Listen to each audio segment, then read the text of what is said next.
આજે તો આવી ગયા હતા હનુમાનજીના દર્શન કરવા માટે। જય હનુમાનજી મહારાજ। આપ નમસ્તે દોસ્તો, આજે છે આપણા બલ્કનો 8મો દિવસ। બપોર પછી આપણે બલ્કિંગ થાય એ માટે એક શેક બનાવ્યો હતો, જેનાથી ઇન્સ્ટન્ટ એનર્જી મળે છે। પ્રી વર્કઆઉટમાં 2 કેળા ખાઈને આપણે આપણું વર્કઆઉટ શરૂ કરી દીધું હતું, જેમાં આપણે શરૂઆતમાં થોડુંક સ્ટ્રેચિંગ કર્યું હતું, જેનાથી ઇન્જુરી ઓછી આવે અને કસરતનો થાક ઓછો લાગે છે। જેના ફાયદા મેં ગઈ રીલમાં બતાવેલા છે, જે ડે 7માં છે, જે તમે જોઈ શકો છો।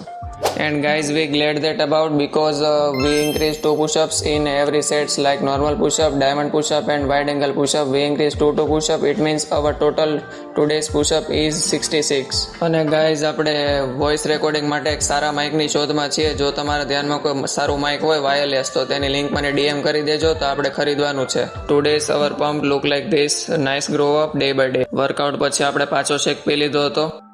મિત્રો, આપણી યુટ્યુબ ચેનલ પર છે, જેને તમે સબસ્ક્રાઇબ કરી શકો છો, જેની લિંક મારા બાયોમાં આપેલી છે। આવા ટિપ્સ એન્ડ ટ્રિક્સના વિડીયો અને મિની વ્લોગ્સ જોવા માટે અત્યારે મને ફોલો કરી દેજો।